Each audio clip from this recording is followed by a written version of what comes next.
अस्सलामुअलैकुम, नमस्ते, सत श्री अकाल। कैसे हैं आप लोग? उम्मीद करती हूँ ठीक होंगे, खुश होंगे। मैं हूँ अज़ीज़ा अली और मेरे साथ हैं तारिक नियाज़ी। अस्सलामुअलैकुम, नमस्ते, सत श्री अकाल। उम्मीद करता हूँ ठीक होंगे, खुश होंगे। दोस्तों जहाँ रहें खुश रहें, माँ बाप का ख्याल करें, क्योंकि माँ बाप है तो सभी कुछ है। चैनल को सब्सक्राइब, वीडियो को लाइक, दूसरों के साथ और बेल आइकन को तो ज़रूर प्रेस कर लें। रात को जलसे से होके आया, नारे लगाए हमने। जिए भुट्टो बेनज़ीर। नहीं जी रही ना वो नहीं, कल भी भुट्टो जिंदा था, आज भी भुट्टो तो जिंदा बेनज़ीर तो नहीं है ना। हाँ, तो भुट्टो तो जिंदा है ना। तो आज की हमारी आप वीडियो मुझसे बहस नहीं करें। ओके गाइस, तो आज की हमारी वीडियो है मोस्ट रिक्वेस्टेड। आज की हमारी वीडियो है दिल्ली स्कूल से रिलेटेड। सो स्टार्ट करते हैं अपनी वीडियो को। Let's start. ओके गाइस, तो वीडियो का टाइटल है Delhi government schools. Government school Arvind Kejriwal Manish Sisodia. So start करते हैं। आजादी के 69 साल। इन 69 सालों में दिल्ली के सरकारी स्कूलों की हालत, जहां लाखों बच्चे पढ़ते हैं, उन्हें बद से बदतर होता देखा है हमने। क्या है? ये कैसे लगाए जा रहे हैं? गंदगी का ढेर बना रखा है हम लोगों ने स्कूल में। अगर सफाई नहीं होगी स्कूल में तो कंपनी के ऊपर रोजाना 2000 रुपए का जुर्माना लगेगा। रोजाना, एक दिन नहीं। जो काम नहीं करे उसकी छुट्टी करो यहाँ से। ये सब रगड़ के साफ कराओ। ये देख रहे हैं क्या बना रखे हैं? ये स्कूल है, कमर खाना है। कोई बच्चा गया अभी तक कंप्यूटर में? पहले मेरे को ये बताइए कि आपने आज तक कंप्यूटर लैब में किसी दिन बच्चे बुलाए हैं कि नहीं बुलाए हैं? झूठ क्यों बोल रहे थे आप मेरे से कि आपके पास बच्चे आते हैं? मजाक समझाओ ना। तस्वीरें दिल्ली के प्रेसिडेंट स्टेट में बने सरकारी स्कूल की हैं। आप देख सकते हैं कि दिल्ली के उप मुख्यमंत्री मनीष सिसोदिया की स्कूल में छापेमारी चल रही है। प्रिंसिपल को ऑन द स्पॉट सस्पेंड कर दिया गया और फूड प्रोसेसिंग टीचर की नौकरी चली गई। ये प्रैक्टिकल है? तो प्रैक्टिकल क्लास में बैठ के हो रहा है? क्यों पढ़ा रहे हैं यार ये सब? बच्चे पी सकते हैं इसको? आप चाहोगे कि आपका बच्चा दूसरों के बच्चों को क्यों पिला रहे हो?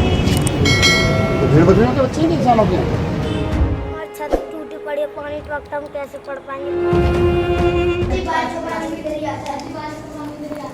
बुरी बदबू आती है हमारे स्कूल के टॉयलेट में से, सामने से निकला भी नहीं देता। देश का भविष्य हम थोड़ी है जो प्राइवेट स्कूल में पढ़ते हैं वो है, हम तो सरकारी स्कूल में पढ़ते हैं।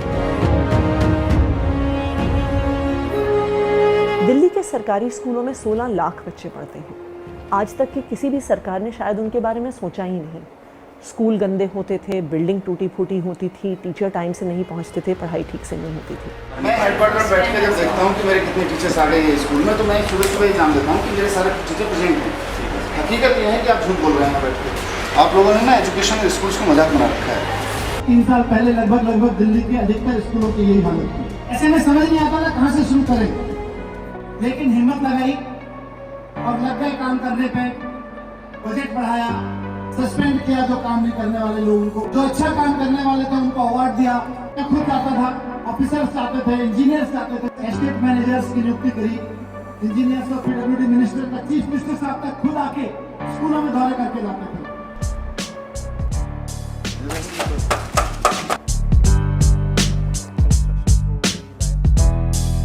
इसके ऊपर यहाँ से वहाँ तक चिमनी लगा दी है, जैसे किचन वाले।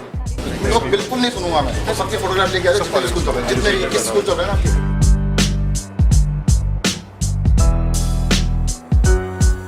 अपने को बिल्कुल अलग किस्म के स्कूल बनाने हैं। इसके कलर तक में, इसके कोने में जो जाले लगे होते हैं उससे सबसे फर्क पड़ता है। आज जब मैं इन स्कूलों में आता हूँ, यहाँ के देखता हूँ, तो यकीन नहीं होता कि केवल 3 साल में इतना बदल गया।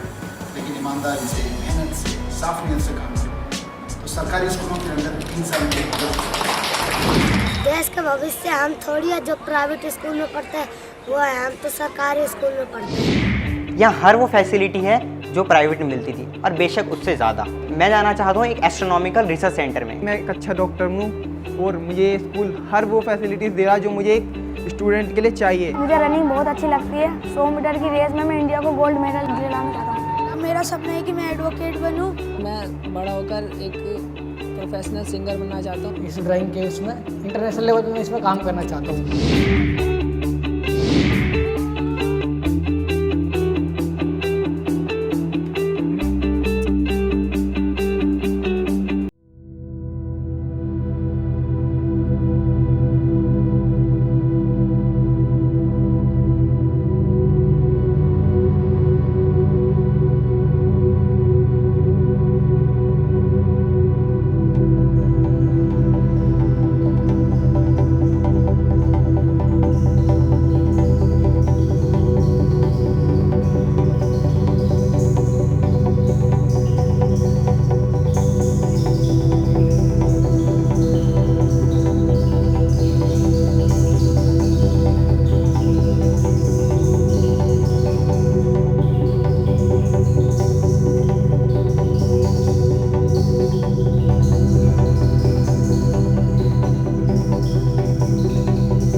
तो सबसे पहले तो पॉलिटिक्स आए आए, पॉलिटिक्स को भी किनारे कर दिया तो एलजी साहब आगे। आपको तो पता है कितना रहे एलजी साहब से।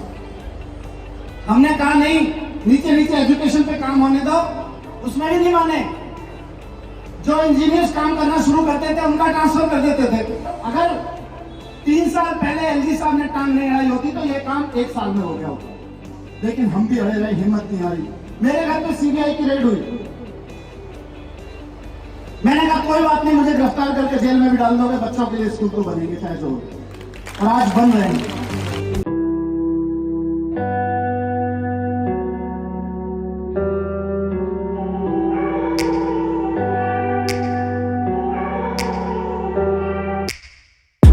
कि बच्चे देश का भविष्य होते हैं, लेकिन अगर हम 100% बच्चों को, देश के एक बच्चे की एजुकेशन पर ठीक से काम नहीं करेंगे तो देश का भविष्य कैसे बनेगा। सिर्फ 5% बच्चों को शानदार एजुकेशन और 95% बच्चों को काम चलाओ एजुकेशन, इससे तो देश नहीं खड़ा होगा। एक बच्चे को खड़ा करना पड़ेगा।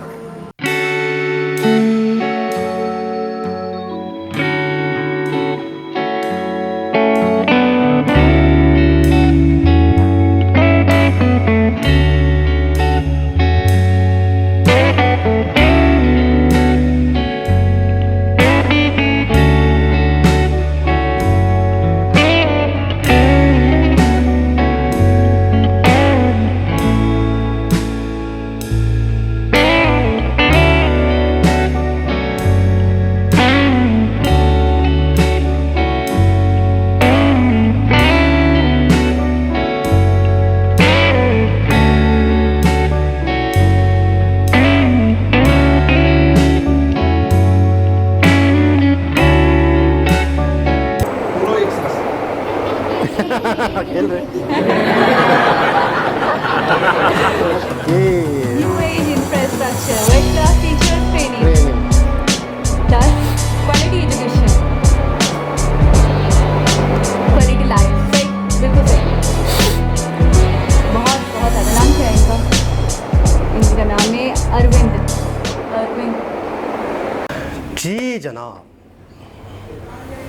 नहीं यार, आप ही बहुत गंदे इंसान हैं। वीडियो रिकॉर्डिंग पे लगी। बंद कर दो ना। नहीं, मैं नहीं कर रही। जी जनाब। आप जो काम करने आते हो।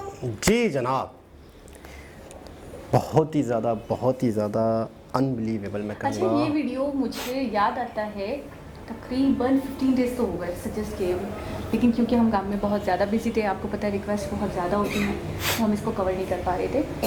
मैं हैरान हूँ कि मैंने इस वीडियो को कैसे इग्नोर कर दिया था। मेरा दिल कर रहा है कि मतलब शायद वो लम्हात पीछे आ जाएं, मुझे पता चल जाए ये वीडियो ऐसी थी तो मैं पहली फुर्सत में इसको करवाती। अच्छा, एक और चीज़ है कि ये चीज़ 100% सच है कि अगर आप सही तरीके से चलने की कोशिश करते हैं ना तो लोग आपको चलने नहीं देते। क्यों?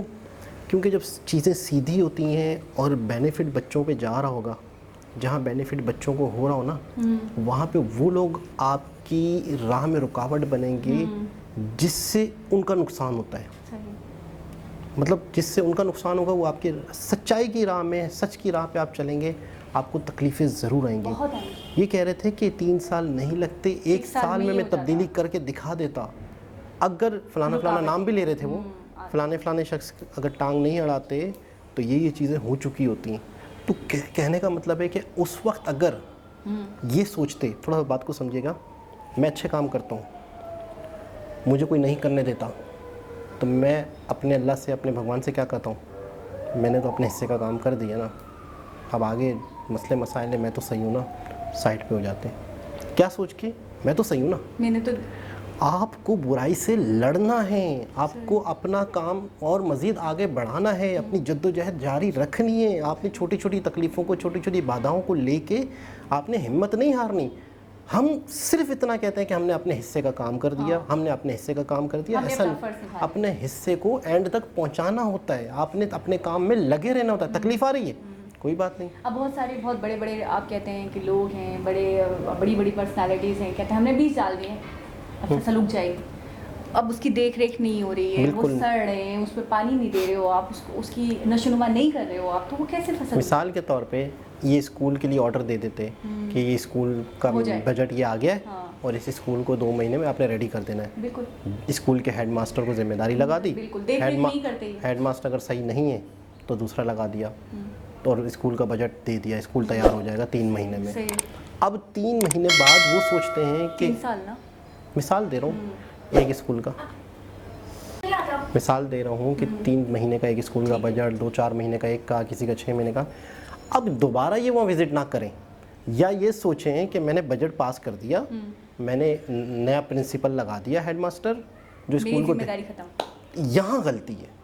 आपने लुक आफ्टर नहीं करना, चेक एंड बैलेंस नहीं करना, अपडेट नहीं लेनी, वहाँ पर आपका सारा पैसा, आपकी सारी एनर्जी, आपकी सारी एफर्ट ज़ाय हो जाती है।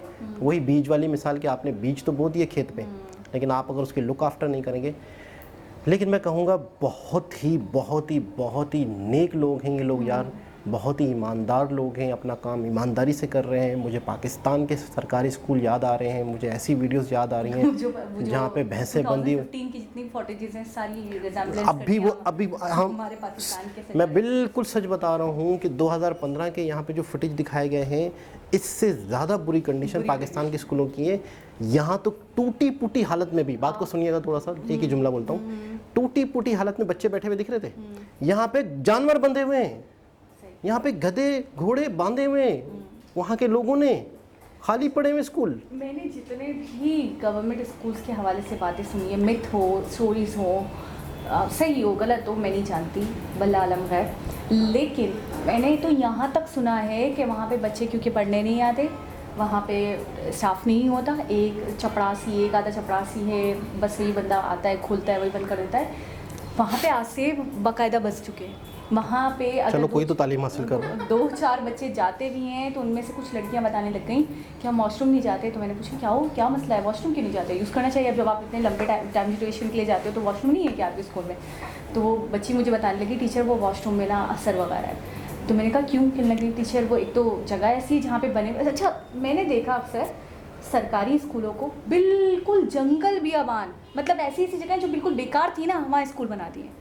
सही कह रही हैं। ठीक है, अब वहाँ पे बच्चे और खौफ और बड़े-बड़े स्कूल होते हैं। अच्छा जो पढ़ भी रहे हैं ना, वो भी छोड़ के भाग रहे हैं। हमारे यहाँ तो ये हो रहा है कि जो पढ़ रहे थे वो भी छोड़ के भाग रहे हैं कि जी तालीम जैसी तो तालीम नहीं है, ऊपर से और मजीद मतलब चुड़ैल या दूसरी चीज़ें आपके ऊपर, बच्चे उल्टी सीधी हरकतें कर रहे हैं, पेरेंट्स परेशान हो रहे हैं, तो पेरेंट्स डर के मारे स्कूल नहीं भेज रहे। अच्छा ये भी हो सकता है। पहली तो चीज़ ये कि ये चीज़ें हैं दुनिया में। हाँ, बिल्कुल सरकारी स्कूलें होती है बड़ी, वहाँ पे लोग हैं नहीं, सफाई नहीं है, क्लासेस बंद पड़ी हैं सालों से, ठीक है ना। तो फिर ये चीज़ें होती हैं। पहली एक चीज़ तो ये हो गई। ठीक है। दूसरी चीज़ ये हो गई कि हो भी सकता है कि इस तरह की बातें फैलाई जाती हों कि लोग आए ना हमारे पास, मतलब कोई ना कोई ऐसी हरकतें भी की जाती होंगी, बच्चे डर जाएं, थोड़े से वाक़यात भी, प्रिंसिपल टीचर्स कि यार क्या करें कि यहाँ के बच्चे जो गरीब हैं वो पैसे ना होने की वजह से प्राइवेट तो जा नहीं पाते, हमारे मत्थे पड़ रहे हैं, तो क्या किया जाए कि ये हमारे इधर भी ना आए। अच्छा तो ऐसा भी हुआ कि एक आधी बच्ची गायब भी हो गई है, एक बच्ची गायब हो गई, 2 बच्चियाँ गायब हो गई कि वो वॉशरूम के, अच्छा वॉशरूम बना है, वॉशरूम के बैक साइड पे ना एक लंबी सी गैलरी टाइप बना हुआ है, वहाँ पे पत्ते गिरे हुए हैं, मतलब वो कुछ वाकई सुनसान सा एरिया है। तो वहाँ से 2-3 लड़कियाँ गायब भी हो चुकी हैं, तो उसकी वजह से वैसे ही खौफ हो रहा। फिर जब बच्ची को और तो आज तक नहीं मिली, नहीं गायब, कहाँ किडनैप हुई, कहाँ चली गई पता ही नहीं चला। या तो दूसरी किडनैपिंग हो सकती है कि इंतज़ामिया मिला हो, कुछ करा हो इन्होंने, लड़कियाँ गायब करी। लेकिन ये है कि बहुत अलमिया है, बहुत बड़ी बात है ये। और स्कूलों के अंदर जहाँ जैसे उन माँ बाप के देखो कि माँ बाप सोच रहे हैं कि मेरी बच्ची गरीब है क्या, लेकिन ये है कि मैं ये कहूँगा ये बहुत बड़ा अलमिया है। बहुत बेशुमार ऐसे स्कूल पढ़े हुए हैं जो वीरान पड़े हुए हैं, वहाँ जानवर बांधे हुए लोगों ने, और न प्रिंसिपल। अच्छा वो एक वीडियो अभी भी मुझे याद आती है कि टीचर्स की तनख्वाहें कम की जा रही थी या पता नहीं क्या इशू था, तो वहाँ पे न्यूज़ वाले पहुँच गए। अब टीचर्स समझ लोगे कि हमारे मसाइल सुनेंगे, ये हमें क्या तकलीफ़ है, ये हमारी माइक का मतलब क्या होता है।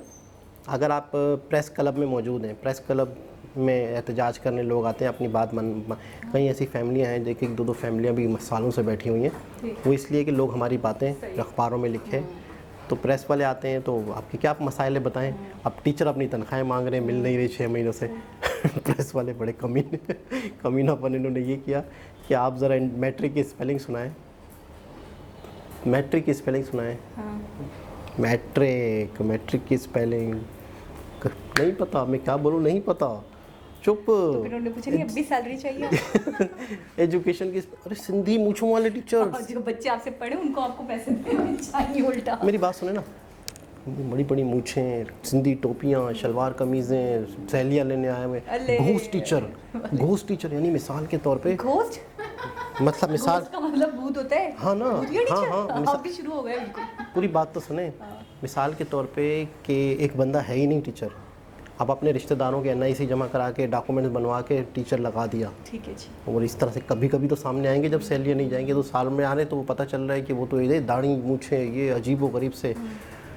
तो अलमिया ये है कि बजट जाता है, बजट जाता क्या है, हुकूमत खुद ही एक बहाने से अपने पास लाती है, अपने बंदों को किसी न किसी तरीके से दिलवाती है बजट। तो यहाँ पर देखें और वहाँ पर देखें, ज़मीन आसमान का फ़र्क है। आज अगर 2018 से 17 से बच्चे अच्छी तालीम हासिल करने लगे तो आज 22 है, तो फिर उसके बाद 30, 25, 26 होगा, तो एक मैट्रिक और इंटर पास बच्चा एक मुल्क का मेमार निकलेगा, वो मुल्क के लिए कारामत अच्छा, होगा। कभी कभी छोटे बच्चे ऐसी गहरी बातें कर देते हैं कि आप 2 मिनट सब मतलब हैरान हो जाओ, परेशान हो जाओ। इस छोटे से बच्चे ने कितनी गहरी बात करी कि मुल्क का मेहमान हम थोड़ी है, मुल्क के मेहमान तो वो हैं जो प्राइवेट स्कूल्स में पढ़ते हैं, हम तो सरकारी स्कूल्स में। मायूसी मतलब मायूसी इस हद तक। और अब पता है, एक जब आप 2 अलग अलग स्टैंडर्ड बनाते हो ना, तो फिर आपके दिल में कहीं ना कहीं मेल आ जाता है। अब देखिए, हमारे दिल में भी अगर कोई गवर्नमेंट स्कूल में पढ़ता है तो हमारी कैसी इमेज बनता है, और कोई प्राइवेट स्कूल से पढ़ा हुआ होता है तो हमारे दिमाग में, हमारे दिल में एक अलग ही ख्यालात आते हैं, ठीक है ना। तो वो डबल स्टैंडर्ड वाला जो हो जाता है ना एक माहौल कि यार ये गवर्नमेंट से पढ़ा ये तो एम ही होगा, और जो प्राइवेट से पढ़ा हाँ भाई इसकी इंग्लिश अच्छी होगी, इसने अच्छा पढ़ा होगा, तो ये चीज़ बहुत गलत है। अब देखिए, उन्होंने कहा कि बहुत सारे ऐसे लोग हैं जो ऐसे अपने बच्चों को लेकर आए, प्राइवेट स्कूल्स में पढ़ते हुए थे उनके बच्चे, वहाँ से लेकर आए गवर्नमेंट में उन्होंने एडमिशन करवाया। अब हालात ये कर दिए, तो चले उनके यहाँ से तो कोई उठा, यहाँ तो अभी तक कोई मतलब मशाले राह नहीं दिखता। अच्छा, ऐसा है कि चीज़ सीधी होने लग जाए तो हो जाए ना, हो जाए। यहाँ तो अभी बिस्मिल्लाह ही नहीं है। मैं यकीन से कहूँ कि बिस्मिल्लाह। हमारे प्राइम मिनिस्टर कहने लगे थोड़े दिनों पहले कि यार मैं क्या करूँ, वो हुकूमत क्या कर। अभी जब हमारा बजट आया ना, फिर से बजट आया हमारा, माशाल्लाह से हमारा साल में 10-12 बार बजट आ जाता है, तो फिर से बजट आ गया, तो हमारे प्राइम मिनिस्टर बजट की तंबी बांध रहे थे, यानी कि पहले बातें ये होता है वो होता है करते करते उसके बाद कहने लगे क्या करें, हम कैसे मुल्क चलाएं, हमें तो बार बार जवाब देने पड़ते हैं, हमें तो दूसरी पार्टीज़ को बार बार डील करना पड़ता है, भाई हम फोकस करेंगे एक जगह तो हम कुछ कर पाएंगे। तो मतलब वो जिस मुल्क का प्राइम मिनिस्टर ही इतना मजबूर हो बेचारा, तो उसकी आवाम कितनी मजबूर हो। अच्छा, मेरी नज़र में वो क्लिप भी आ गया, बहुत लोग बातें करते थे, अचानक आ भी गया चाकी चाकी कि हम बेकार नहीं हैं, हम भीख मांगने नहीं आए। मैं मेरे दोस्त ममालिक को आप, मैं काफ़ी लोगों के पास गया, मैं सऊदी गया, तुर्की गया, मैं भीख मांगने नहीं गया, लेकिन हम मजबूर हैं, थोड़ा सा परेशान हैं, तो आप हमारे भाई हो, आप हमारा थोड़ा सा साथ देते हैं, आप हमारा थोड़ा सा साथ देते हैं। डांकरी क्या कहते हैं वो नीचे डांकरी क्या क्या क्या क्या कहते हैं। अच्छा, वो हर जुमला दूसरे से पूछता है वो। अच्छा, वो बौखलाहट। पेट्रोल पे जब कीमतें बढ़ी तो ना उन्होंने मिसाल दी कि हम भी अपनी खुशी से कोई कीमतें नहीं बढ़ा रहे, ये कोई पेट्रोल चाकी से नहीं आता, चक्की से नहीं आता, और क्या कहते हैं हमें भी लेना पड़ता है, हम महंगा ले रहे हैं तो महंगा आप लोगों को भी ख़रीदना पड़ रहा है। तो हमारे यहाँ तो पूरा ट्रेंड चल गया है, चाकी चाकी, वो एक चक्की है जिसको कह रहे हैं चाकी चाकी, डिफेंस में बंगला निकाल, चाकी चाकी, पेट्रोल का कुआं निकाल, चाकी चाकी, मेरे लिए गाड़ी निकाल, और मतलब हमारी आवाम लग गई है पीछे लग गई है। अच्छा, एक शख्स है जो तरीके से बात नहीं कर सकता, बिल्कुल, जो तरीके से बोल नहीं सकता, उसकी ज़बान में लय नहीं है, वो किसी को पहली चीज़ तो है कि मैं आपको कुछ कहूँ कि ये कर देना, तो मैं आपको कोई ये कर देना, ऐसे कर देना, ये ऐसा रिजल्ट मुझे चाहिए, मैं आपको कन्विंस ही नहीं कर सकूँ, मैं आपको कम्युनिकेशन ना कर सकूँ, आपको समझा ही ना सकूँ, तो आप कैसे काम करेंगे। अच्छा, एक और बात है कि आप बात नहीं कर पा रहे हो, आप समझा नहीं पा रहे हो, बात और है आपकी ज़बान में, आपके अल्फाजों में तासीर नहीं है। अच्छा। आपके अल्फाज असर अंदाज ही नहीं होते किसी इंसान पे, मतलब आप एक सेंटेंस बोलते हो। अच्छा, मुहावरे जब आपको आपको जब नॉर्मल लफ्ज़ याद नहीं रहते, मुहावरे क्यों बोलते क्यों अपनी मौत को दावत देते हो? मतलब आप सच्चे लफ्ज़ जो हैं नॉर्मल, हाँ, हूँ, तू, मैं, जी, हुआ, ये क्या कहते। जब आपको मुहावरे याद, की बीमारी तो नहीं है। हामिद मीर के साथ बैठे हुए हामिद मीर और उसका हामिद मीर वाला देखा है क्लिप्स, हामिद मीर और उसका मजाक उड़ा रहे हैं। अच्छा हाँ हाँ हाँ कैमरे में देख रहे हैं हामिद मीर हंस रहे हैं उनकी हरकत। अच्छा तो मैं इंडियन से पूछना चाहूँगी, वेद में बहुत आगे हैं, मेडिसिन माशाल्लाह से बड़ी तरक्की करी है, तो कोई घबराहट की गोलियाँ नहीं है आप लोगों के पास? हमें थोड़ा सा मतलब एक्सपोर्ट कर दें हमारे पीएम के लिए, थोड़ा उनको दें। नहीं ट्रक भर के दे, बहुत सारे लोग एक साथ दे देंगे क्या? नहीं बहुत सारे लोग हैं, घबराहट उल्टा हो गया ज़्यादा ही घबराने लग गए तो। लेकिन वैसे एक बात है, मतलब मैं बिल्कुल सच बताऊं, मैं कैसे बताऊं कि ये हमारे प्राइम मिनिस्टर हैं। आप भी घबराहट हो गए। मैं वाकई सच बताऊं कि एक लड़की रो रही थी, कि यार ये हमारे प्राइम मिनिस्टर बनते तो हम कैसे दुनिया को मुंह दिखाएं, मतलब क्या कहेंगे ये हमारे प्राइम मिनिस्टर है, कार्टून। मैं एक बात बताऊं, जब ये मेरे प्राइम मिनिस्टर बने थे तो मतलब आधी शर्मिंदा तो मैं तभी हो गई थी। पूरी अब बाद में पूरी बात में हो गई, लेकिन नजर नहीं आ रही शर्मिंदगी। बहुत शर्मिंदा, बस इतने हुए जलील के खुददार हो गए। इतने हुए जलील, नवाब है नवाब। इतने हुए जलील, तभी तो शेरो शायरी करी हूँ ना, बड़ा सुकन था हमें इसमें। तो वैसे बहुत ज़बरदस्त, बहुत अच्छा लगा, बहुत इंस्पायर हुए। और इनकी हमने एक वीडियो देखी थी जिसमें ये शार्क टैंक की तरह स्कूल के बच्चे के पास जो आइडियाज़ थे, याद आ गई मुझे, स्कूल के बच्चे अपने आइडियाज़, तो ये बीच में बैठे हुए थे, इन्वेस्ट वो थे हाँ, और ये स्कूलों के बच्चे थे। इन्होंने हाँ इन्होंने ये प्रोग्राम शुरू किया था कि बच्चों के जहन में दिमाग में कोई आइडियाज़ हैं तो वो लाएँ और हम उन्हें 30-40 हज़ार फाइनेंस करेंगे, फिर वो उस आइडिया पे काम करें, कमाएं। तो एक बहुत ही ज़बरदस्त वीडियो। इस तरह के फरिश्ते अगर इंडिया में हों और इंडिया तरक्की नहीं करेगा तो कौन करेगा। और प्राइम मिनिस्टर फरिश्ते से आज़ाद आया, जिन्हें आपने बार बार फरिश्ता कहा था, लाल बहादुर शास्त्री सर, कमाल यार, मतलब सारे फरिश्ते वहाँ उतर आए हैं, यकीन करें। बस पसंद आ गया था फरिश्तों को। तो बहुत ही खूबसूरत वीडियो। हमारे यहाँ लाइट गई नहीं थी, अंधेरा हो रहा था। दोबारा किसी वीडियो से आपसे मुलाकात होगी, जब तक के लिए अल्लाह हाफ़िज़।